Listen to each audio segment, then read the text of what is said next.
Hello everyone, today I'm going to show you how we here at Just a Brick in the Bucket part out these minifigure blind bags into our inventory. So to start out, obviously you need the blind bags themselves, and you can see this one's been opened and removed. There's a couple ways you can do this. People can import the entire bag into their inventory sealed with nothing, not knowing exactly what's in it, and it's random, and these sell for usually a little bit less than parting them out. Or you can cut a little slit, look what's inside, figure out exactly what minifig it is, and then upload that and just say it's new and it's sealed, and in the description field you type that you cut just to verify what minifig it was. Or you can do what we do, which is we completely take them out, empty the entire contents out, throw that away, and then we assemble the minifigs and put them in these bags, and then we part out the accessories that they come with. As well as like the little plates that they stand on. These are all separate as well. And we've just found that this is the most, efficient way to do it in terms of number of sales we get and the price of the sales we get. They usually part out a little bit more when you actually part them out instead of just upload them. So the first thing we're going to do these, obviously you empty out your bag, you sort them out, you build your minifigs, you sort out all the individual little pieces here. Then what you're going to do is you're going to go over to Bricklink, and you can see here this bag is number 71022. So we're going to go to Bricklink and type in 71022. You can see here the minifig Harry Potter Fantastic Beasts blind bag pops up. I'll zoom in a little bit in case you're watching this on a mobile device or something. And here's where people can add it to your inventory, and this is only adding the whole bag as is. And you can see these bags sealed new, not knowing what they are, sell for about $3.50. So what we're going to actually do is click part out here. Now if we click part out, it'll bring us to a new page, and here usually when you're parting out a number of sets, you would type in like, okay, I have 10 of this set. Now I know that we have, well actually I believe we have 42 of these sets, but I'm not going to type 42 here because that would type 42 quantity of everything. So I'm going to leave it as 1 for now because we have to change the quantity anyway. All my remarks, or all my settings and stuff, I'm going to leave as is. I'll talk about that in a separate part out video. But if you click submit for edit, now you'll have this page where all the accessories are separate from the minifigs. But because we left the minifigs to be parted together or to assembled, they're going to be here at the bottom as minifigs. And you can see most of the minifigs sell for, here's $3.50, $4, clearly he's not super popular, $3, $3.60, $2.80, $3.80. So overall with this, in addition to selling all of the accessories, it ends up making a little bit more than if you were just to upload the blind bag itself. So now that these are all in order like this, what we can do is we can go fill in the remark field and the quantity of each thing that we have. So we'll go over here, and the way we sort this is sorted into what we consider T4. Because I only have, 3 of these things, in my opinion, we don't like to waste an entire drawer for that. So what we try to do is put it in these trays, and that usually works pretty well. So this is tray 4 specifically, so we're going to go back to our computer here and type in T4, because that is what we call this specific tray. So what I'm going to do is I'm going to go through and I'm going to paste T4 into every remark field except the ones that I already have in my inventory. So this piece is already in my inventory, meaning I'm going to end up taking it out of the tray and putting it in the drawer or other tray wherever it goes in my set, or in the actual inventory on the wall. Again, we have this piece, don't have this piece, so I'm going to paste in the T4 just so I know that this is in tray 4. We have this wand, no brooms, none of these orange pots, don't have any orange wands. So I'm going to go through all the way down until I hit the minifigs. Okay, so now I've finished putting in all the remarks fields, the T4 for everything that is not in my inventory. So now we can go back to the top, and what we're going to do is we're going to have to count. So these back of the books, we can go back over to here, and we can see here that there are 2 of those and 2 front covers of the books, which are printed, which are upside down. So we have 2 back covers and 2 front covers. So now we'll go back over here and we'll type in 2. We have 2 front covers, or 2 back covers, sorry, and 2 front covers. And then I already have the wands, but I do still need to type in the quantity of the wands I have. So we'll go back over here and we'll search through to the black wands, and we'll pull them out. That's not black. And we'll find that we have what looks to be 4 black wands, which are actually 8 because these come on two wands come on one, I don't actually know what they're called, but they're the little injection mold pieces that they end up leaving on. So now what I have to do is I have to go over here and I have to type in that I have 4 of these wands. Even though I already have these in my inventory, I have to know how many more I'm adding to my inventory. So then we have these plates here. Let me just double check on count on these. Okay, so I recounted these and I actually have 54, which is what I had written on a separate sheet. So we're going to type in 54 here to the field. Then we're going to go count the green ones. So we'll come over here and we'll see that we have 1, 2, 3, 4 of these green leaves. Go back over here and we're going to type in 4 of those green leaves. And we're just going to follow this list all the way down until we get to the minifigs. So all the accessories we're going to go ahead and we're going to type, and we're going to type in the quantity that we have, regardless of if we already have them in our inventory or not. Okay, so I've come to a point where this hairpiece, I do have the hairpiece, but what I'm doing is I'm including the extra hairpiece. It's not this hairpiece, but in with the minifig like this. So you can see they have the 2 kinds of hair. I just feel like that's a little bit nicer. It makes more sense with the minifigure, especially if they have a reversible face. So I have none of those hair pieces here in my tray.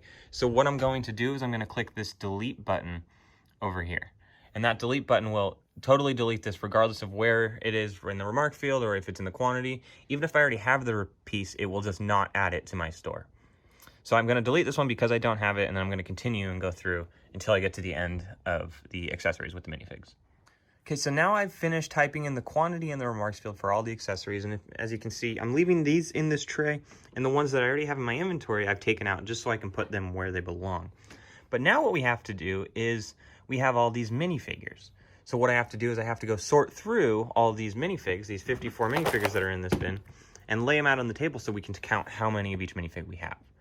What I am going to do, though, is you can see this is in bin 23, so B23. So what I'm going to go on the computer is I'm going to type in B23, just one B, and I'm just going to copy that.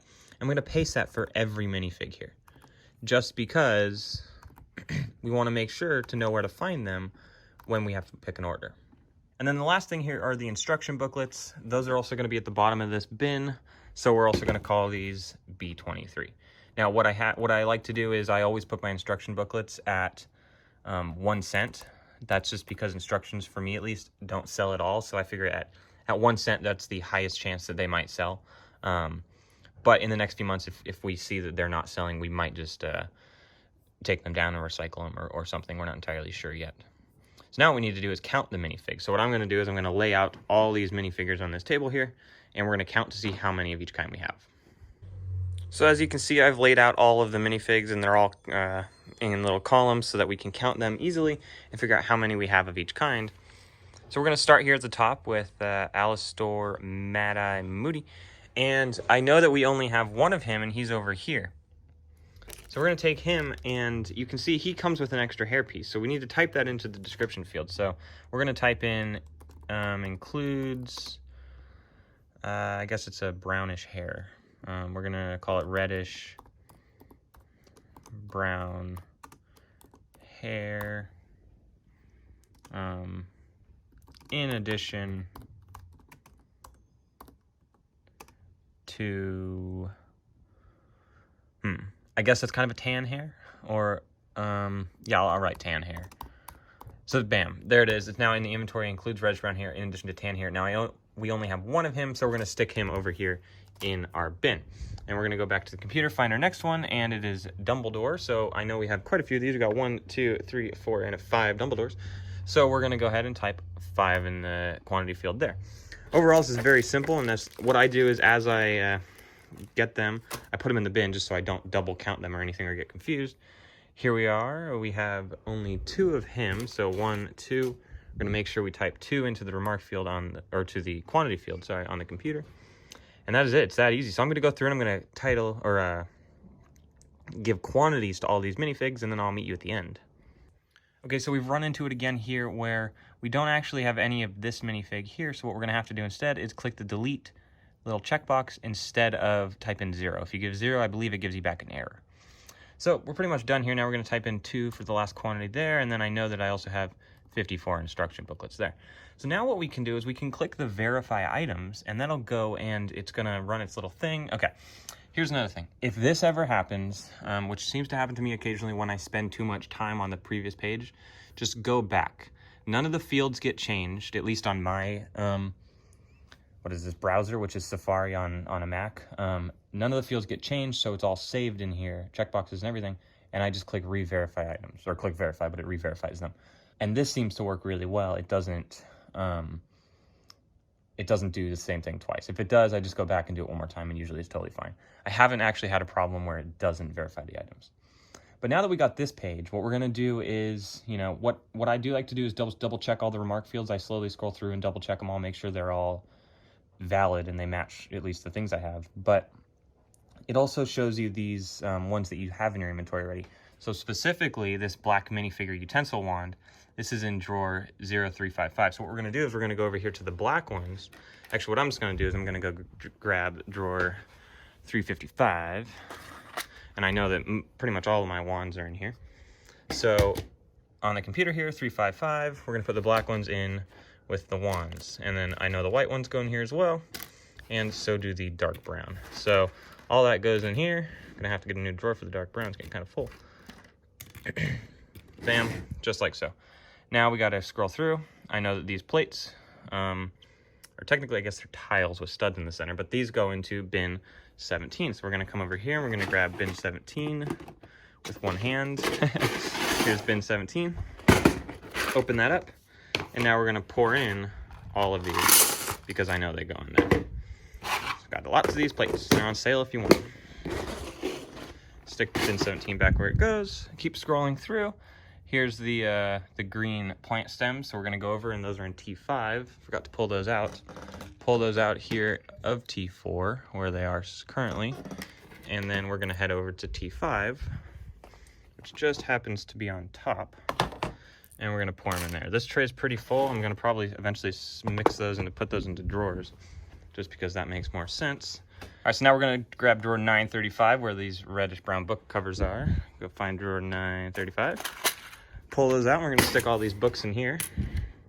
And then I do happen to know where this last little owl goes, and we're gonna stick him over here in drawer 325. So now that those are all put away, we can go back to the computer over here, scroll all the way down, and click upload items. And once they're uploaded, they're in your inventory. And that's really all it is. So now what I'm gonna do is I'm just gonna go sit this tray over by the other trays, kind of where they go. I'll put that away when I'm done. And then this bin, I will now put a lid on, like so. And then that's just gonna go on the wall of bins, which happens to go down here. So cool, that's pretty much it. You know, now we got a nice empty place, and pretty easy, you know, it's not too bad. That just does seem to be the best way to make the most money from the minifig blind bags and stuff. So if you have any questions, go ahead and leave them in the comments below. Be sure to check back for more videos, and go ahead and shop on our Bricklink store if you're looking for pieces. Go ahead and browse around and see what we got. Thanks for checking in, and we'll see you hopefully in the next video. See ya.